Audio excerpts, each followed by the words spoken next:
Hey guys, எப்பவும் போல காலைல ஃப்ரெஷ்ஷாக ஆயிடுச்சு. நம்ம அவுட்லெட்டுக்கு டேக் ஆஃப் ஆயாச்சு. அவுட்லெட்டுக்கு வந்தவுடன் பார்த்தீங்கன்னா, நம்ம நாட்டின் குடிமகன் நம்ம கடை வாசல்ல வந்து ஸ்லீப் மோட்ல இருந்தாரு. ஸோ ஒரு வழிக்கு கவர்மெண்ட் கடைக்கு வழி சொல்லி விட்டு அவுட்லெட் ஓப்பன் பண்ணியாச்சு.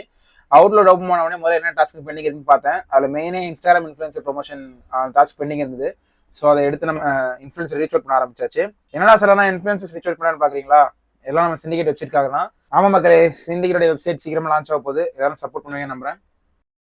இந்த டாஸ்க் முடிச்சதுக்கு அப்புறம் இதை நான் எப்படி பண்றதை உங்களுக்கு சொல்றேன். சோ தட் நீங்களும் ஒரு பிசினஸ் தேவைப்பட்டா யூஸ் பண்ணுங்க. நீங்க ஒரு மொபைல் ஷாப் வச்சிருக்கீங்க, லாஸ்ட் மந்த் டிராஸ்டிக்கா சேல் டிராப் ஃபீல் பண்ணிருந்தீங்க அப்படின்னா ஒன்னும் வரி பண்ணாதீங்க. நம்ம நெட்வொர்க்ல விசாரிச்ச வரைக்கும் நிறைய கடைகள்ல ஈவனா சேல்ஸ் டிராப்.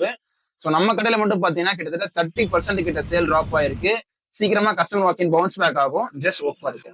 இன்னைக்கு பாத்தீங்கன்னா கஸ்டமர் ஒருத்தர் சாம்சங் செட் கொண்டு வந்தாரு. ஒன்னும் இல்ல, கீழே போட்டாராம், செட் டெட் ஆயிடுச்சு. சோ என்னென்ன இன்ஸ்பெக்ட் பண்ணி பார்த்ததுல உள்ள இருக்க கனெக்டர்ஸ் லூஸ் ஆயிருந்தது. சோ அதெல்லாம் திருப்பி ரீஃபிக்ஸ் பண்ணி செட் ஆன் பண்ணி கையில கொடுத்தாச்சு. சோ அவர் நம்ம கிட்ட வரதுக்கு முன்னாடி சாம்சங் ஆத்தரைஸ் சர்வீஸ் சென்டர் வந்து போனை கொண்டு போயிருக்காரு. அங்க போய் இன்ஸ்பெக்ட் பண்ணி பார்த்ததுல போர்டு பெண்டா இருக்கு. சோ டோட்டல் போர்டே மாத்தணும், 14,000 பில் வரும்னு சொல்லியிருக்காங்க. அதான் வர்க்கீஸ். அவர் 20,000 போனுக்கு போய் எதுக்கு நான் வந்து 14,000 கொடுத்து சேஞ்ச் பண்ணணும்னு சொல்லி போன் எடுத்துட்டு வந்துட்டாரு. எதாச்சும் நம்மள்ட்ட கொடுக்கும்போது நம்ம செக் பண்ணி பார்த்ததுல நம்ம ரெடி பண்ணி கையில கொடுத்துட்டோம். இதுக்கான ஆன செலவு பாத்தீங்கன்னா சர்வீஸ் சென்டர்ல சொன்னதுல இருந்து 2% கூட கிடையாது. ஆனா செட் ரெடி ஆயிடுச்சு. கஸ்டமரும் ஹாப்பியா கிளம்பிட்டாரு. மொபைல் யூசர்ஸ் கிட்ட எல்லாம் ஒரு சின்ன ரெக்வஸ்ட். உங்க மொபைல் ஏதாவது இஷ்யூ ஆச்சு அப்படின்னா நீங்க ஆத்தரைஸ் சர்வீஸ் கொண்டு போறதெல்லாம் தப்பு இல்ல. It's well and good. But இருந்தாலும் உங்க பக்கத்துல இருக்க உங்க நெய்பர்ஹுட் ஷாப்ஸ் கிட்ட கொண்டு போயிட்டு ஒரு கன்சல்ட் பண்ணி அவங்களுக்கு ஒரு சான்ஸ் கொடுங்க. So that you may save from hundreds to thousands. நாளைக்கு இன்னொரு வீடியோல வந்து மீட் பண்ணலாம். It's me DK with lots of love and respect. Signing of.